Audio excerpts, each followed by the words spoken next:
Hello everyone, welcome to nursing chronicles YouTube channel. आज के इस वीडियो में हम अपकमिंग नर्सिंग ऑफिसर एग्जाम के लिए मल्टीपल चॉइस क्वेश्चन को सॉल्व करेंगे। आज की सीरीज का सबसे फर्स्ट क्वेश्चन है हमारा, phenytoin is contraindicated in patients with which of the following condition. Phenytoin medicine हम एप्टोइन अल्फा भी कहते हैं। यह कौन सी ऐसी कंडीशन है जिसके अंदर की कॉन्ट्राइंडिकेटेड रहती है?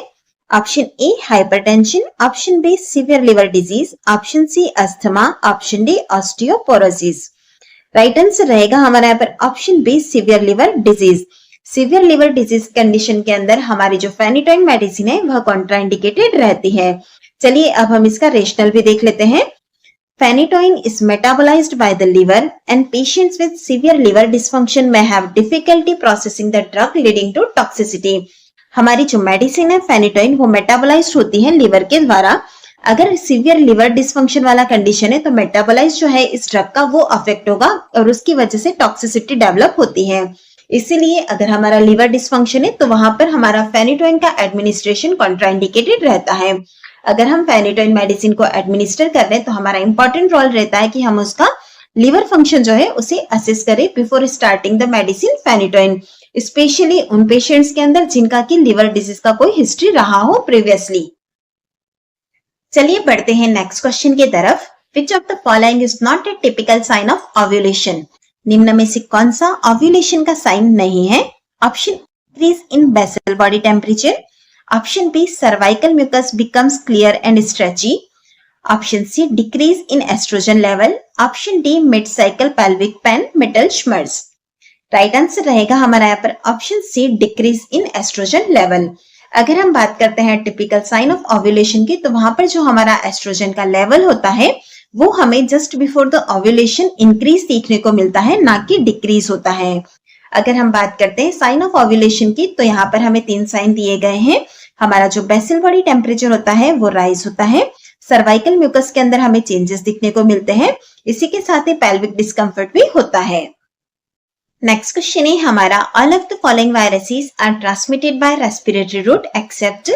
नीचे दिए गए आप एक को छोड़कर बाकी के सारे वायरस जो है हमारे रेस्पिरेटरी रूट से ट्रांसफर होते हैं। Option A rota virus, option B rhino virus, option C RSV, option D influenza virus. Right answer है हमारा यहाँ पर option A rota virus. Rota virus जो होता है उसका ट्रांसमिशन का हमारा जो रूट है वो है फीकल ओरल रूट। इसके अलावा हमें यहाँ पर राइनो वायरस, आरएसवी और इन्फ्लुएंजा वायरस दिए गए हैं। यह तीनों जो होते हैं वो रेस्पिरेटरी रूट से ट्रांसफर होते हैं। आरएसवी की बात करते हैं तो इसका फुल फॉर्म होता है respiratory syncytial virus.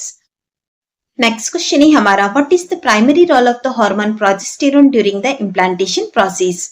Hormone progesterone जो होता है उसका इम्प्लांटेशन प्रोसेस के अंदर प्राइमरी रोल क्या होता है? Option A to stimulate ovulation, option B to maintain the uterine lining, option C to trigger menstruation, option D to regulate blood flow to the ovaries. Right answer है हमारा यहाँ पर option B to maintain the uterine lining. चलिए अब हम इसका rationale भी हैं। Progesterone plays a crucial role in preparing and maintaining the uterine lining for implantation. Progesterone hormone जो होता है वो इम्प्लांटेशन के लिए एंडोमेट्रियम जो होती है हमारी यूटेराइन लाइनिंग की उसे प्रिपेयर और मेंटेन करता है। प्रोजेस्टेरोन हार्मोन जो होता है हमारी इस लाइनिंग को थिकन करता है और स्ट्रक्चर को भी सपोर्ट करता है, जिसकी वजह से क्या होता है अगर एक फर्टिलाइज्ड हो गया हो तो उससे इम्प्लांटेशन और डेवलप होने में हेल्प मिलती है। नेक्स्ट क्वेश्चन है हमारा, a person with dry mouth should include which of the following in their diet to help combat the condition. एक पर्सन है हमारे पास ड्राई माउथ डिजीज कंडीशन वाला, यहाँ पर उनकी डाइट के अंदर हमें इस कंडीशन के अंदर क्या इंक्लूड करना चाहिए? Option A hard cheeses, option B high fibre fruits like apples, option C foods with high water content in watermelon, option D fried foods. Right answer है हमारे यहाँ पर option C foods with high water content like cucumbers in watermelon. चलिए अब हम इसका rationale भी देख लेते हैं। Foods with high water content can help alleviate dryness by providing additional moisture to the mouth, making them a good choice for someone with dry mouth. अगर हमारे पास कंडीशन ड्राई माउथ वाला है तो वहां पर हमारे पास एक गुड चॉइस रहती है कि हम फूड जो है उसको हाई वाटर कंटेंट के साथ दें, जिससे क्या होगा कि हम ड्राइनेस को एलिविएट कर सकते हैं और हमारे माउथ को एडिशनल मॉइस्चर प्रोवाइड हो सकता है। इसीलिए हमने foods with high water content जैसे कि कुकुम्बर्स और वाटरमेलन को ऐड करना होता है। इसी के साथ ही जो फ्राइड फूड्स होते हैं और हार्ड फूड्स होते हैं, इसकी वजह से फर्दर जो है हमारा माउथ ड्राई हो सकता है, इसीलिए इस फूड को अवॉइड करते हैं।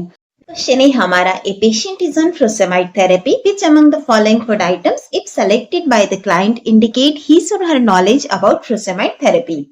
एक पेशेंट है हमारे पास फ्रूसेमाइड थेरेपी वाला, निम्न में से कौन सा ऐसा फूड आइटम्स है जो कि वो पेशेंट सेलेक्ट करेगा तो हमें उसका नॉलेज जो है फ्रूसेमाइड थेरेपी के लिए वो पता चलेगा। Option A banana and orange, option B egg and dairy product, option C seafood items, option D cereals. Right answer रहेगा हमारा यहाँ पर option B banana and orange. चलिए अब हम इसका रेशनल भी देख लेते हैं।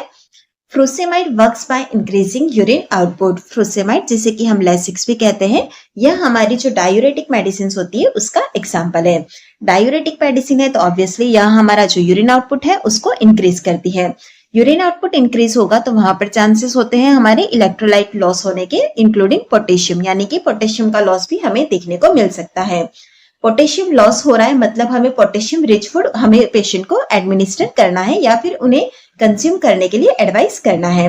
अगर हम बात करते हैं पोटेशियम रिच फूड के एग्जाम्पल की तो वो है हमारा बनानास एंड ऑरेंजेस, जो कि हमें क्वेश्चन के अंदर दिया गया था।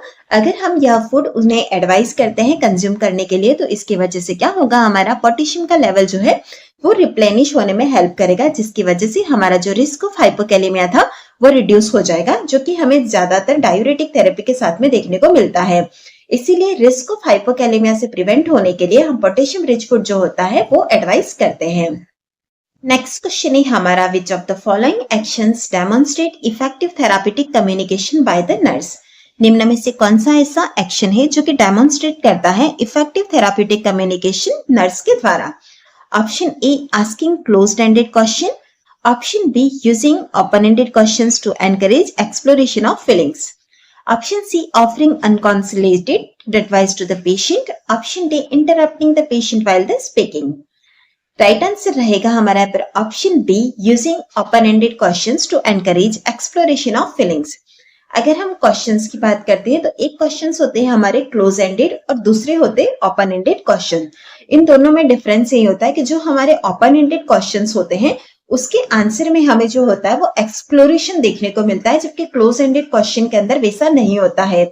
इसीलिए हम जब भी पेशेंट के साथ कम्युनिकेट कर रहे हैं तो हमें हमेशा ओपन एंडेड क्वेश्चंस जो है उन्हें यूज में लेना है। नेक्स्ट क्वेश्चन है हमारा, विच of the following conditions can complicate untreated और इनएडिक्वेटली ट्रीटेड बैक्टीरियमिया। बैक्टीरियमिया की कंडीशन को अगर हम अनट्रीट करते हैं या फिर इनएडिक्वेटली ट्रीट करते हैं तो इसकी वजह से कौन सा ऐसा कॉम्प्लिकेटेड कंडीशन देखने को मिलेगा। Option A sepsis, hypertension, option C asthma, option D stroke. Right answer है हमारे यहाँ पर ऑप्शन ए सेप्सिस। बैक्टीरियमिया का अगर हम सिंपली मीनिंग की बात करते हैं तो इसका मतलब होता है कि बैक्टीरिया जो है वो ब्लड स्ट्रीम के अंदर प्रेजेंट है। इसका रेशनल की अगर हम बात करते हैं, बैक्टीरियमिया को अगर हमने अनट्रीट रखा है या फिर इनएडिक्वेट ट्रीट किया है तो इसकी वजह से जो कंडीशन है हमारी वो प्रोग्रेस हो जाएगी सेप्सिस कंडीशन के अंदर। सेप्सिस जो है वो life threatening systemic inflammatory response है टू द इन्फेक्शन। सेप्सिस के अगर हम कैरेक्टरिस्टिक की बात करते हैं तो इसके अंदर वाइड स्प्रेड इन्फ्लामेशन होता है, जिसके अंदर की हमारी बॉडी के ऑर्गन डिसफंक्शन हो सकते हैं। इसी के साथ ही सीवियर केसेस के अंदर हमें ऑर्गन फेलियर भी देखने को मिलता है। नेक्स्ट क्वेश्चन है हमारा, on the first postpartum day if the uterus is located laterally like which of the following is the most likely cause. First postpartum day पर जो हमारा यूट्रस है वो अम्बलाइकस से लेटरली लोकेटेड हो रहा है, तो इसका मोस्ट लाइकली कॉज क्या हो सकता है। Option A uterine atony, option B bladder distension, option C normal involution, option D uterine infection. Right answer है हमारा यहाँ पर ऑप्शन बी ब्लैडर डिस्टेंशन। चलिए अब हम इसका रेशनल भी देख लेते हैं। Bladder distension can cause uterine displacement moving the uterus laterally to the umbilicus. Bladder अगर डिस्टेंडेड रहेगा हमारा तो उसकी वजह से क्या होगा, यूटेराइन डिस्प्लेसमेंट देखने को मिलता है। इसमें क्या होता है, अम्बलाइकस से लेटरली जो होता है हमारा यूट्रस वो मूव हो जाता है। जब हम पाल्पेट करेंगे तो हमें अम्बलाइकस से लेटरली यूट्रस पाल्पेट होगा। यह जो होता है ब्लैडर फुल होता है तो उस कंडीशन के अंदर हमें कॉमनली देखने को मिलता है। अगर हमें यूट्रस की लोकेशन जो है वो लेटरली शिफ्ट हो गई है उसे करेक्ट करना है तो इसके लिए अंदर हम क्या करते हैं, पेशेंट को एनकरेज करेंगे ब्लैडर एम्प्टी करने को। अगर ब्लैडर एम्प्टी होगा तो उसके वजह से ब्लैडर डिस्टेंशन नहीं होगा और यूट्रस जो है हमारा लेटरली शिफ्ट हुआ था वो भी नॉर्मल पोजीशन में आ जाएगा।